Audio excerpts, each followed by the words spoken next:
Amen. Well, I'm going to go on record this first day of the year saying that as we start this new sermon series called Slaying the Giants in Your Everyday Life, that if anybody's pot roast burns today, and I get carried away and I go too long, it's Mark Snedden's fault.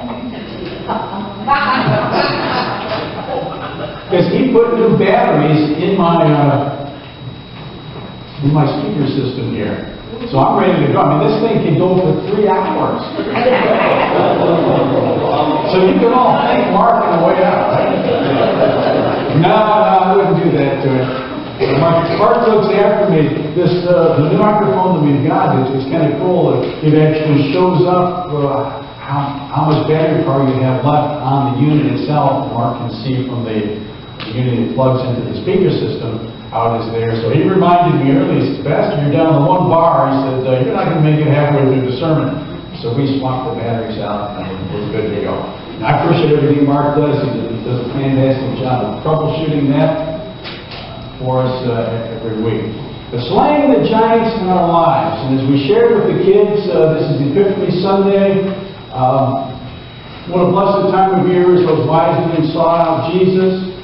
And it all kind of ties together here as we start this first Sunday of the year. It's the Sunday of new beginnings, a week of new beginnings. Who has already broken their New Year's resolution? Come on, you can step up. I know you have. I don't even make one anymore. You know, I resolve not to resolve stuff and just do the best you can every single day. You've already heard a lot of folks say, I messed up already, or diet this or diet that, and whatever. I've just come to the reality that I'm just fat. You know, there's just nothing else you can say that I'm just fat, so I just deal with that accordingly. But it's a time of new beginnings. And as we think about the Epiphany, and that particular time when those wise men came to worship the Christ child there, and they found it and they brought the gifts, you know, the gold, frankincense, and myrrh, and all the things they brought, plus the respect and the adoration and the love that they carried to and carried away as they shared Him with the world and what they had seen, as they spread the message of the gospel because of the Christ child. It's a time of new beginnings for us. And we need to be careful as we go into this new year, because we have an enemy that doesn't want us to be successful in this new year. He doesn't want to see us as individuals or as a church flourish in this new year. He doesn't want us to see us have success. He doesn't want to see us have victory on and on and on. And he will do anything he can to keep us from worshiping and uplifting the Lord in the way that God wants us to. So let's be much in prayer for this series. For me, is I try to give to you what God has for us. It's going to go for a little bit for probably the rest of this month into February. It's called Slaying Our Giants. And the first giant that we're going to look at is one. I'm not talking about Goliath. When I've been preaching on David and Goliath, although in one of the churches that I pastored the past year, we had a life-size 9'6" Goliath in our church balcony. He was just standing up over there. You know, we used him for Bible schools and stuff like that. To bring him down and wheeling around. And I had a guest speaker one time come into the church and preach, and he did not know that Goliath was up there in the balcony. And he's preaching, you know, he's going on, and he was getting all worked up. It was a Baptist church, you know, and Baptists tend to get worked up a little bit during the messages, and as you kind of found out, right? And but he's going on and on. All of a sudden, he looks up, and he saw Goliath. And he goes, Pastor, get me a sling! And he says, there's Goliath! And he started going on and on and on. So we had a little bit of fun with that. But in all seriousness, there's giants in our lives that we need to face in 2020. We need to face them a day at a time. You know, we come to church on Sunday morning, we spend maybe an hour here You know, and we appreciate you doing that. But Christianity, walking with Jesus Christ, is not just Sunday morning for an hour. It's 24/7, as they say. 24/7. I mean, we're walking with Him every single moment of every single day. He wants to be in us and through us. Now, that's not to say, you know, that I had a guy ask me one time, "Oh, Pastor Wendell, when the Bible says pray without ceasing, should I just walk around all the time with my head down and just be praying to the Lord?" I said, "No, you're going to bump into stuff. You do that." And I really strongly don't suggest you do that when you're driving your car. It will end poorly. That's not what that means. When the Bible tells us to pray without ceasing, we're to be in an attitude of prayer, an attitude of growth, an attitude of adoration, love, and respect toward the Lord, wanting Him to be in our lives. Don't we usually hang out with people that we enjoy, people that we love, people that cause us to feel better about ourselves, or, you know, we keep company that we like. And if we hang out with the Lord, if I can use that phrase, if you'll permit me that, there are benefits from that. We don't do it for the benefits, we do it for the benefits that He's given to us, because His love, for His mercy, for His grace in our lives. Hang out with Him this year. Make that one of your New Year's resolutions, to hang out with the Lord more. Whether it's in prayer to Him while you're not driving, or you can just talk to Him out loud while you are driving. He hears you then. You don't have to close your eyes. Reading His Word, telling other people about Him, being in His house, doing the things that He wants us to do. He wants us. He wants us to grow for Him in 2020. And these are perilous times, folks. I know if you've been reading the newspapers or listening to the television, you know that America is in a state of high alert. Once again, we've stepped out. Whether you agree with the political regimes or not, we're in precarious times. We're in precarious times where anything can happen anywhere within our country or in parts of the world. There are bad people everywhere. There are bad people everywhere who want to kill us, want to hurt us, want to hurt what we believe. That's a hard thing to negotiate sometimes as a believer. And that can create a lot of fear in our lives. So as we talk about these giants, the first giant is fear. I'm going to take you back into the Old Testament. Alice read from Isaiah, but I'm in the book of Deuteronomy chapter 1 this morning for just a few minutes. What Isaiah said reflects on what Deuteronomy says, because the Bible doesn't paint us a fear-free picture of our lives. It's good to be afraid of some things. I remember in Phoenix, we celebrated his 5th birthday today. I remember being a young boy about that age, or probably even younger actually, and my mom, I would walk toward the stove, Perry, and my mom would say, and once I touched that stove, one time, I come to understand what was. And I didn't want to be around anything that was hot after that. So it gave me a fear of that stove. And to this day, I mean, if I'm around the stove, if I'm boiling water, if I'm doing something, I'm extremely, accidents happen, we know. I'm extremely careful to try to not experience But a little fear is a good thing. It can cause us to go in ways that God wants us to do. It can steer us in the right direction. But fear in the book of Deuteronomy here is God's people. He led them in our Bible studies on Wednesday. We brought the children of Israel up out of Egypt. And we'll be bringing them to this place that we're preaching about this morning here in the coming months after the Angel Bible study. Here for the next month or so, the Angel Bible study. Several of you are really excited about that. So come out for that if you're able to. But this fear that we need to be aware of in our lives, where God will bring us.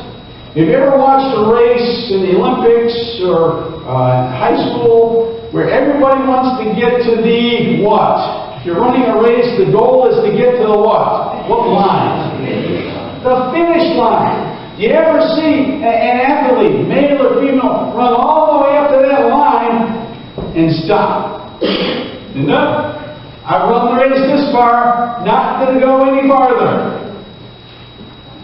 Doesn't happen, does it? Because the goal is to get to the finish line. The goal for God, when He led His children of Israel out of Egypt, when they came out of the Exodus, and God says, I'm going to give you a land flowing with milk and honey. A land that's bright, a land that's cheery, a land that you as a people can enjoy. I'm going to give it to you. That was God's promise. In Deuteronomy chapter 1, that's God's promise. He raised up Moses to lead His people out of Egypt and into this promised land. And they got on the journey of the race. It was a marathon race, and they got to the finish line. And they stopped. Why did they stop? They stopped because of fear. One of those giants that we're talking about. Slaying that giant of fear. What will fear cause you and me to do in this year of 2020? Fear disregards God's plan for our lives. Fear disregards God's plan for our lives. There in chapter 1 of Deuteronomy, I'm reading from verse 19. It says, this is Moses talking to the children of Israel. It says, we departed from the city of Horeb, and we went through a great and terrible wilderness, and we saw by the way the mountain of the Amorites, as the Lord our God commanded us, and we came to this area called Kadesh Barnea. And I said unto you, this is Moses talking to the children of Israel, you are come now to the mountain of the Amorites, which the Lord our God has given to us.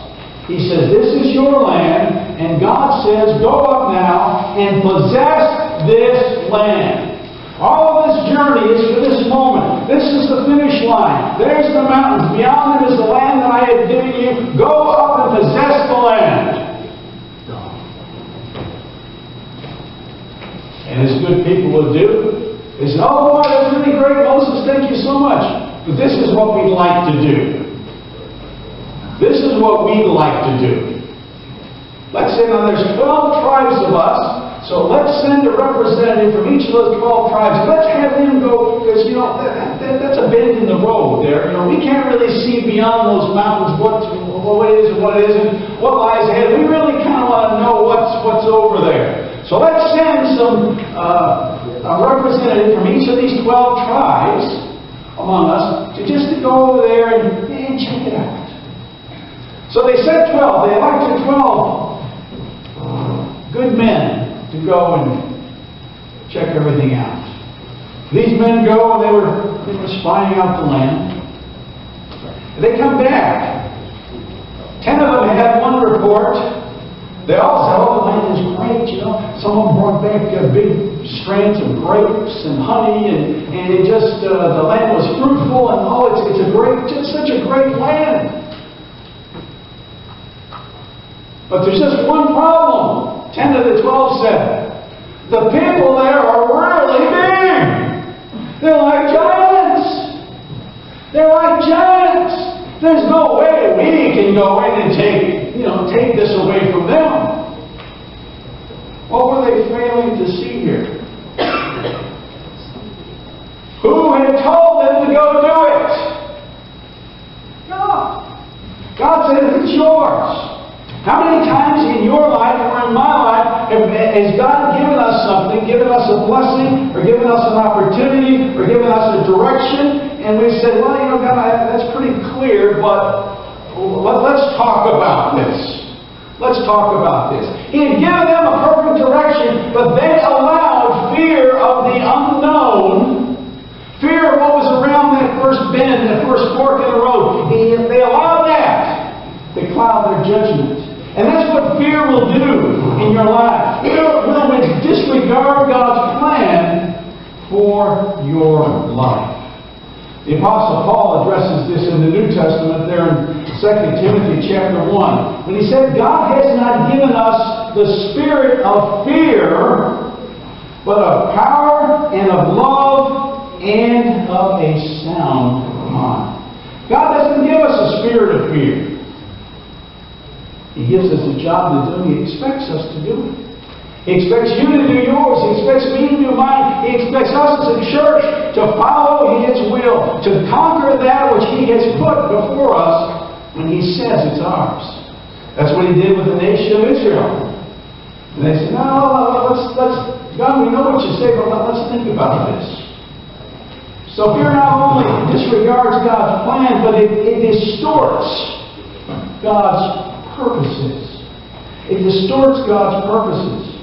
Now, you just think, we can't go into every single aspect of what the Israelites had gone through. But does anybody remember when they came up out of Egypt? Anybody remember the Red Sea? They came up against the Red Sea. They had the armies of Pharaoh behind them. Pharaoh was going to bring them back so that they could be slaves again.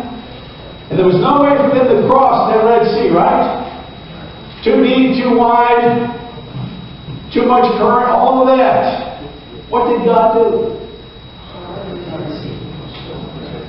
Whether it was a tornado, whether it was a meteorite, whether I don't know what it was, but God just parted the waves, and they walked through in the mud, right? How did they walk? What did they walk through on? Dry land. Dry land. Dry land. They walked through on dry land. And then when all of Pharaoh's army tried to follow them, what did God do? That's me, huh?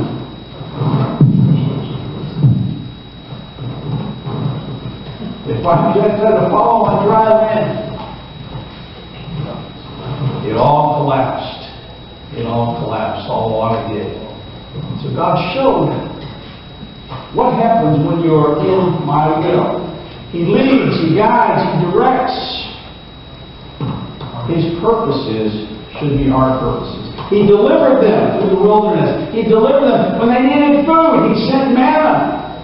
He sent the quail for them to kill and to eat. He provided for every one of their needs. But then we read here, again back in Deuteronomy, we read here, where the Word says that the people, after they saw that there were giants in the land, they said, but the Lord has brought us out of this land of Egypt to deliver us into the hand of these large people, these Amorites.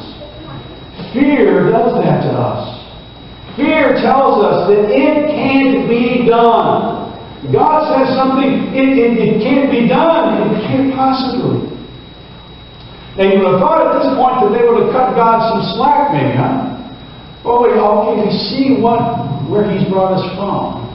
We see that He delivered us there on the Red Sea. We see that He's provided for us food, shelter, clothing. I mean, some of them have been wandering around for years, and their clothes were still just like they put them on. Their clothes were still brand new. Now, I don't know about you, but I've not bought anything from Kohl's or Sears or J.C. Penney, anybody like where I could wear that for years and years and years, and it still appeared to be brand new. But God did all that. He took care of them. But they said, no, God, you brought us out here to die. So you brought us out here to let these people just conquer us and destroy us and to kill us. They flipped on God pretty quick, didn't they? They flipped on God pretty quick. Fear will do that to people. Fear will distort God's purpose in our lives. Fear will cause us to be discouraged. When you think about this, I don't know exactly how many people were in that nation of Israel at that time, but it was pretty close. I feel confident saying it was pretty close to 750,000 people. 750,000 plus people. And they sent 12 spies out to seek this land. 10 of them came back with a bad report. Can't do it. Can't do it. 750,000 people allowed the opinion, the disbelief, and the discouragement of those 10 to change the course of their lives. Think about that for a moment. 10 people and their opinion and their discouragement saying, we can't do it, allowed 750,000 people to suffer there in the desert for the next 40 years. That whole, God said, done with you. And for people who say, well, God is gracious, God is forgiving, God is loving, blah, blah, blah, there's nothing I can do. When God says, I'm done, I'm done. He drew the line in the sand and says, you crossed the line. And that, all of those people who rejected God and said, we will not go up and possess the land because it's too hard. We're afraid. We're afraid. He says, you're right, you won't possess it. You'll all die in the wilderness. And they did not go up and possess that land until every single one of those 750,000+ people had died that rejected, except for Joshua and Caleb, the 2 spies that said, yes, we can, because God said it's ours. So folks, as we go into this year 2020, fear of whatever may cloud your judgment. Fear of whatever may want to direct your path. May want to take your eyes off of God. May want to cause you to think and react. Why has God done this to me? Why has God allowed this? Well, what is going on? Fear will cause us to disobey God's promises in our lives. Fear will cause us to disbelieve what God has given to us and how real it is. It says there in verse 32 of that Deuteronomy chapter 1. He says, all of these things I did to you, I provided for you, I gave to you, I watched over you. And when the time was ready, when you came to that finish line, you would not cross over because you were afraid. Because you were afraid. As we enter this year of 2020, there will be a lot of obstacles that we come up against. Some of us more than others in our personal lives. Some of them will carry over to as a church as a whole. There'll be obstacles. We can get through those obstacles when our faith is in God. When our faith is in the one that we've taken in our heart, our souls, our Savior, the Lord Jesus Christ, we can get through those for this coming year. Don't be afraid, don't be terrified, he says in verse 29. The Lord your God, He will fight for you. None of that, Moses.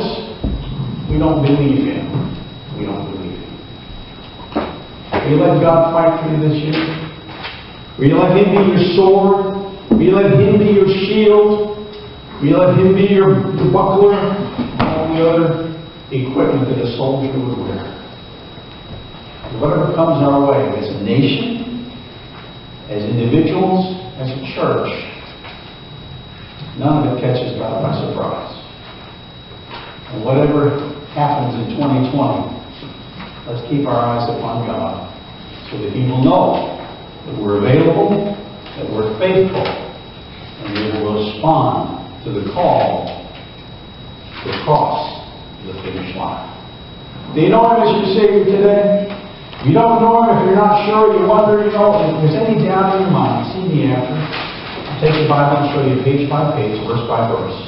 Not what I think or what I say, but what God's Word says about knowing that you have salvation in Jesus Christ for this new year, 2020. He wants to be your God. He wants you to know that you don't have to be afraid. You've got the power this morning. Amen? Amen. Amen. Slaying the giants of our lives. We'll continue with this next week. Stand together if you're able.